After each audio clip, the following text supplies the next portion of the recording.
Welcome to BPSC maker. दोस्तों आज है 28 फरवरी 2022 और 28 फरवरी 2022 से संबंधित बिहार करंट अफेयर्स और साथ ही राष्ट्रीय और अंतर्राष्ट्रीय घटनाओं से करंट अफेयर्स के जितने भी प्रश्न बनेंगे उन सभी प्रश्नों को विश्लेषण सहित मैं आपको इस वीडियो में बताऊंगा। ध्यान दीजिएगा, ये वीडियो आपके बिहार में आयोजित होने वाले सभी प्रतियोगी परीक्षा के दृष्टिकोण से महत्वपूर्ण है। वीडियो स्टार्ट करने से पहले हम चलते हैं पिछले वीडियो के प्रश्न पे। जो प्रश्न मैंने आपको पिछले वीडियो में पूछा था, तो पिछले वीडियो का हमारा प्रश्न था कि हाल ही में बिहार के किस जिले में कोसी सफारी का शुभारंभ किया गया है। इसकी कंप्लीट जानकारी मैंने आपको दिया था और आपको बताया था ऑप्शन नंबर बी अर्थात सुपौल इस प्रश्न का राइट आंसर होगा। अभी हाल ही में बिहार के सुपौल जिले में कोसी सफारी का शुभारंभ किया गया, जबकि एक पॉइंट मैंने आपको ये भी बताया था कि नालंदा जिले के राजगीर में जू सफारी का भी हाल ही में शुभारंभ किया गया है। तो इस तरह की चीजों को आपको इसी प्रकार से रिलेट करके याद रखना है। हालांकि यहाँ पर इस प्रश्न का राइट आंसर था ऑप्शन नंबर बी। और बिहार के परीक्षाओं के लिए जो हमारा Bihar special current affairs launch हुआ है, आप यहां पर इस पीडीएफ को इस वीडियो के डिस्क्रिप्शन में दिए गए लिंक से डाउनलोड कर सकते हैं, जिसमें कि पूरे 2021 के यानी कि जनवरी से दिसंबर तक के प्रश्नों का संग्रह किया गया है। इस पीडीएफ में आपको 1000 से अधिक प्रश्न देखने को मिलेगा और यहां पर सभी प्रश्नों का समग्र विश्लेषण इसमें डाला गया है। चलते हैं आज की इस वीडियो के पहले प्रश्न पे। आज की इस वीडियो का हमारा पहला प्रश्न है कि कोरोना संक्रमण से मरने पर परिजनों को यानी कि कोरोना संक्रमण से मरने पर उनके परिजनों को 4 लाख रुपए की राशि प्रदान करने वाला पहला राज्य कौन बना है। तो 4 लाख की सहायता राशि प्रदान करने वाला पहला राज्य बना है बिहार, अर्थात ऑप्शन नंबर ए यहां पर इस प्रश्न का राइट आंसर होगा। आपको बता दूं कि हाल ही में मुख्यमंत्री श्री नीतीश कुमार राज्य में पूर्ण नशा मुक्ति, दहेज प्रथा उन्मूलन और बाल विवाह से मुक्ति हेतु बेगूसराय में आयोजित समाज सुधार अभियान में शामिल हुए। ये समाज सुधार अभियान अभी हाल ही के दिनों में आयोजित होती आ रही है। इसके बारे में डिटेल जानकारी मैंने एक बार पहले भी दिया था। शायद ये 16 जनवरी से इसकी शुरुआत की गई थी। एक्चुअली में ये डेट एग्जैक्ट मुझे याद नहीं, लेकिन मैंने इसकी जानकारी आपको दिया था। तो इसी क्रम में अभी हाल ही में बेगूसराय में ये समाज सुधार अभियान मतलब कि अभियान चलाया गया, जिसमें कि मुख्यमंत्री नीतीश कुमार मुख्य अतिथि के तौर पर शामिल हुए थे और जहां पर उन्होंने कहा कि कोरोना संक्रमण से मरने पर परिजनों को 4 लाख रुपए की सहायता राशि प्रदान करने वाला पहला राज्य बिहार बना है। तो इस आंकड़े को आपको यहां से याद रखना। इस तरह के मतलब वादे को पूरा करने वाला, फिर कह सकते हैं इस तरह के कार्य को करने वाला पहला राज्य बना है बिहार। अब बिहार में अगर हम नशा मुक्ति के दृष्टिकोण से देखें, क्योंकि यहाँ पे हमने चर्चा किया है, क्योंकि जो समाज सुधार अभियान चलाया जा रहा है इसमें नशा मुक्ति भी एक मतलब कह सकते हैं एक मुद्दा है। तो इसके तहत आप ध्यान रखें, बिहार में 1 अप्रैल 2016 से शराबबंदी लागू किया गया था। हालांकि इससे पहले की अगर हम बात करें तो नेक्स्ट पॉइंट में आप देख रहे हैं कि हालांकि इससे पहले 1977 में मुख्यमंत्री यानी कि तत्कालीन मुख्यमंत्री कर्पूरी ठाकुर ने शराबबंदी लागू किया था, लेकिन 2 साल बाद ही उस कानून को भंग कर दिया गया। तो ये सारी डिटेल जानकारी यहाँ से आप याद रखिए।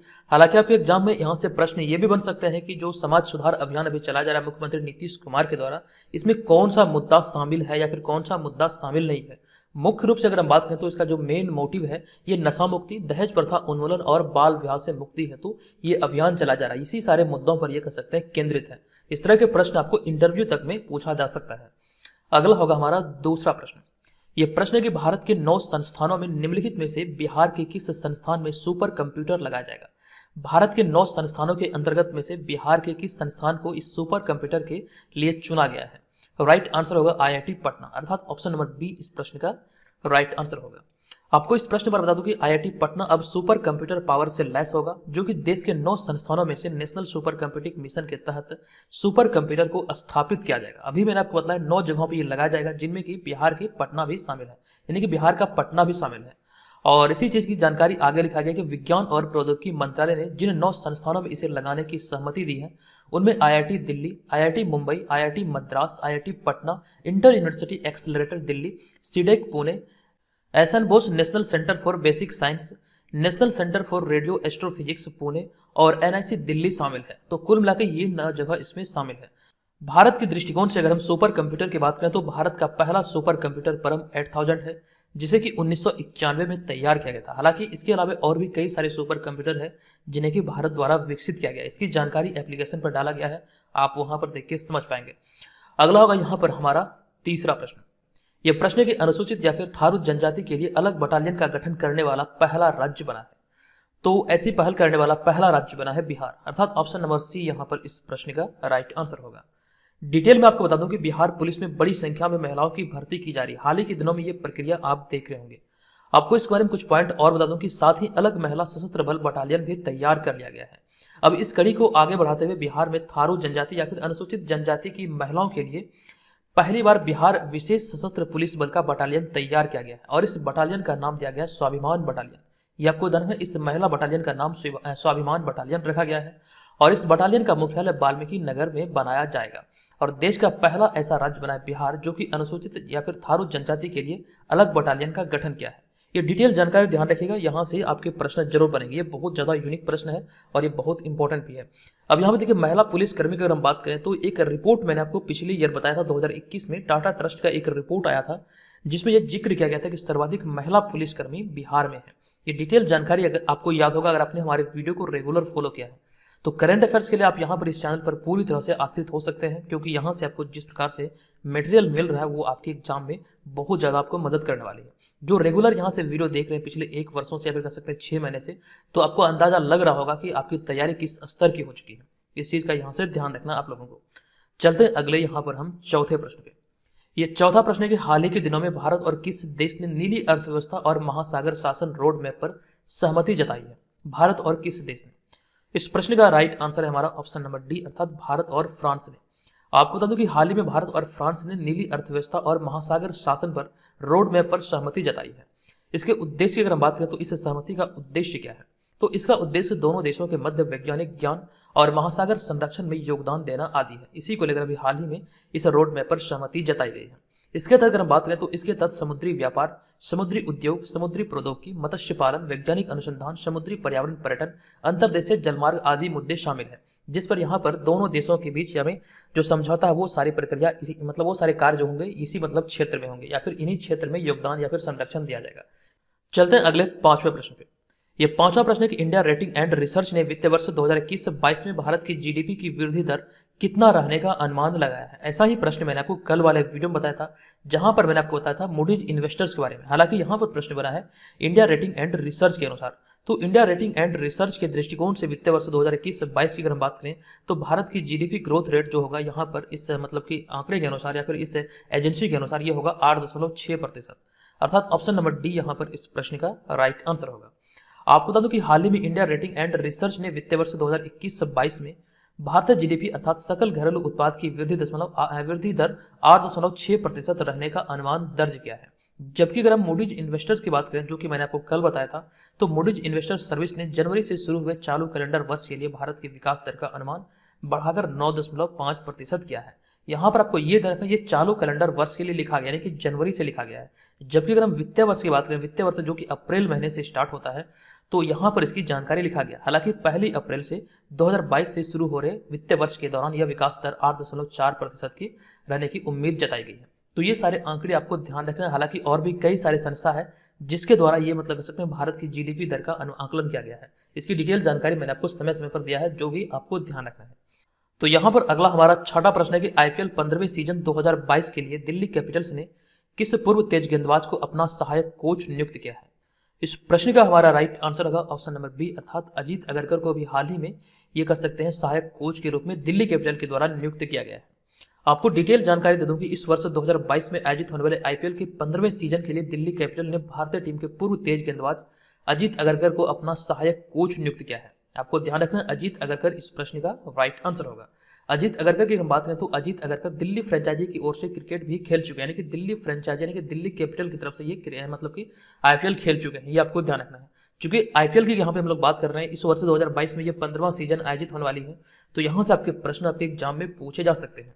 तो आईपीएल में अगर हम आईपीएल ट्रॉफी की बात करें तो आईपीएल की ट्रॉफी सर्वाधिक बार अर्थात 5 बार मुंबई इंडियंस ने जीता है, जो कि आईपीएल का इतिहास में ये सर्वाधिक बार जीतने वाला टीम है मुंबई इंडियंस। जबकि दूसरे स्थान की बात करें तो दूसरे स्थान पर 4 ट्रॉफी के साथ चेन्नई सुपर किंग है। जबकि 14वें सीजन 2021 की अगर बात करें, जो कि पिछले साल आयोजित हुआ, तो 14वें सीजन के विजेता है चेन्नई सुपर किंग। ये आपको ध्यान रखना है। अब यहाँ पर आईपीएल के बारे में कुछ डिटेल जानकारी और भी है, जो कि आपको ये भी ध्यान रखना है। आईपीएल की अगर बात करें तो आईपीएल का पूरा नाम होता है इंडियन प्रीमियर लीग, जो कि एक भारत में एक T20 क्रिकेट लीग है और इसकी स्थापना वर्ष 2007 में की गई थी तथा इसका पहला टूर्नामेंट वर्ष 2008 में खेला गया था। और वर्ष 2021 का आईपीएल का 14वां संस्करण था और वर्ष 2021 का प्रीमियर चेन्नई सुपर किंग ने जीता और चेन्नई सुपर किंग के कप्तान है महेंद्र सिंह धोनी।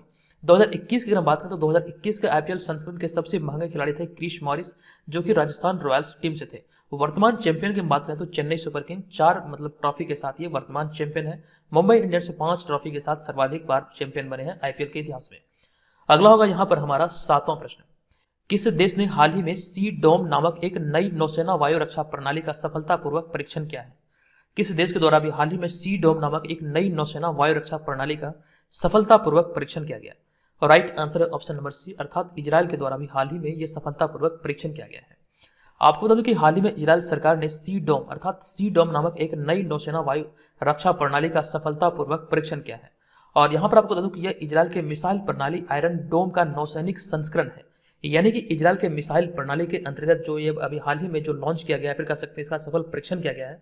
तो आपको ये ध्यान रखना, ये जो सी डोम है ये इजराइल की मिसाइल प्रणाली आयरन डोम का एक नौसैनिक संस्करण है, यानी कि नौसेना के लिए अभी हाल ही में तैयार किया गया, फिर इसका सफल परीक्षण किया गया है। इसके उद्देश्य की अगर हम बात करें तो इस सी डोम का सफल परीक्षण का उद्देश्य देश अर्थात इजराइल की समुद्री रक्षा को और मजबूती प्रदान करना है, जिस वजह से भी हाल ही में ये परीक्षण किया गया था, जो कि एक सफल परीक्षण रहा है। अगला होगा हमारा 8वां प्रश्न। यह प्रश्न की हाल ही में या फिर निम्नलिखित में से किसे प्रधानमंत्री की आर्थिक सलाहकार परिषद के पूर्णकालिक सदस्य के रूप में नियुक्त किया गया है? यह प्रश्न काफी ज्यादा खबरों में है। इस प्रश्न का हमारा राइट आंसर है ऑप्शन नंबर ए, अर्थात संजीव सान्याल। आपको बता दूं कि हाल ही में प्रसिद्ध अर्थशास्त्री संजीव सान्याल को प्रधानमंत्री की आर्थिक सलाहकार परिषद के पूर्णकालिक सदस्य के रूप में शामिल किया गया है। हालांकि वे अभी वर्तमान में वित्त मंत्रालय के प्रमुख आर्थिक सलाहकार के रूप में कार्यरत हैं। और यहाँ पे अगर हम बात करें वित्त मंत्री के प्रमुख आर्थिक सलाहकार की, तो वे फरवरी 2017 में मुख्य आर्थिक सलाहकार के रूप में वित्त मंत्रालय में शामिल हुए थे, जिन्हें के भी हाल ही में यानी कि संजीव सान्याल को भी हाल ही में प्रधानमंत्री के आर्थिक सलाहकार परिषद के पूर्णकालिक सदस्य बनाए गए। तो राइट आंसर हमारा option number A, Sanjeev Sanyal. Next होगा 9वां प्रश्न। यह प्रश्न है कि प्रत्येक वर्ष किस तिथि को राष्ट्रीय विज्ञान दिवस मनाया जाता है? तो प्रत्येक वर्ष जो विज्ञान दिवस मनाया जाता है, राष्ट्रीय विज्ञान दिवस, ये 28 फरवरी को मनाया जाता है। इसके पीछे का उद्देश्य क्या है, इसकी जानकारी यहाँ पर लिखा गया है। तो सर चंद्रशेखर वेंकट रमन द्वारा रमन इफेक्ट की खोज करने की स्मृति में हर वर्ष 28 फरवरी को राष्ट्रीय विज्ञान दिवस यानी कि नेशनल साइंस डे अर्थात NSD के रूप में मनाया जाता है। ये आपको यहाँ से ध्यान रखना है। वेंकट रमन की अगर बात करें तो सर वेंकट रमन को उनके इस कार्य के लिए वर्ष 1930 में नोबेल पुरस्कार से सम्मानित किया गया था। यह प्रश्न बीपीएससी जैसे परीक्षाओं में पूछा गया प्रश्न है। 1930 में इन्हें नोबेल पुरस्कार से सम्मानित किया गया था। अब यहाँ पे अगर बात करें पहले साइंस दिवस की यानी कि पहले विज्ञान दिवस की, तो यहाँ पर आगे लिखा गया कि पहला राष्ट्रीय विज्ञान दिवस वर्ष 1987 में मनाया गया था। अगला होगा 10वां प्रश्न। यह प्रश्न है कि यूक्रेन में फंसे कितने छात्रों को लेकर एयर इंडिया का पहला विमान मुंबई पहुंचा है? इस प्रश्न का राइट आंसर होगा ऑप्शन नंबर सी, अर्थात 219 छात्रों को लेकर एयर इंडिया का पहला विमान मुंबई पहुंचा है। आपको यहाँ पे बता दूं कि यूक्रेन और फ्रांस के बीच भयानक युद्ध और तबाही के बीच यूक्रेन में फंसे 219 भारतीय छात्रों को एयरलिफ्ट करते हुए एयर इंडिया का पहला विमान मुंबई पहुंचा। हालांकि और भी कई सारे विमान हैं जो कि मुंबई अभी पहुंची है। तो ये आपको ध्यान रखना, पहला विमान जो पहुंचा इसमें 219 भारतीय छात्र थे और यूक्रेन से आए बिहारी छात्र छात्राओं को दिल्ली मुंबई से बिहार आने का खर्चा राज्य सरकार वहन कर रही है, यानी कि बिहार सरकार के द्वारा ये वहन किया जा रहा है। और यहाँ पे हमने अगले वाले पॉइंट में लिखा है कि वर्तमान में यूक्रेन के राष्ट्रपति वोलोदिमीर जेलेंस्की है। ये भी आपको ध्यान रखना है। हालांकि एक प्रश्न मैंने आगे ऐड किया है जो कि इस युद्ध के बारे में इसकी वजह क्या है, इसकी जानकारी मैं आपको यहाँ पर आगे देने वाला हूँ। अगला होगा हमारा यहाँ पर 11वां प्रश्न। यह प्रश्न है कि रूस और यूक्रेन की युद्ध की स्थिति को देखते हुए भारत मार्च 2022 में किस देश में आयोजित होने वाली कोबरा वॉरियर अभ्यास में हिस्सा नहीं लेगी? इस प्रश्न का जो राइट आंसर होगा, ये कोबरा वॉरियर जो अभ्यास आयोजित होना था ये मार्च 2022 में ब्रिटेन में आयोजित होना था, जिसको अभी हाल ही में स्थगित कर दिया गया है भारत सरकार के द्वारा। डिटेल जानकारी हमने यहाँ पे लिखा कि यूक्रेन में रूस की सैन्य कार्रवाई के बाद उपजी स्थिति को देखते हुए भारतीय वायुसेना ब्रिटेन में अगले महीने होने वाले कई देशों की कोबरा वॉरियर अभ्यास में हिस्सा नहीं लेगी। हालांकि यह अभ्यास ब्रिटेन में 6 से 27 मार्च तक होना था और इसमें भारतीय स्वदेशी तेजस लड़ाकू विमान और अन्य देशों के विमानों के साथ भारतीय वायुसेना का प्रतिनिधित्व करने वाला था, जिससे कि अभी हाल ही में ये भयावह स्थिति को देखते हुए स्थगित किया गया है। अब यहाँ पर रूस और यूक्रेन के बीच जो लड़ाई चल रही है, इसको लेकर जो रीजन है वो नाटो को लेकर के रीजन है।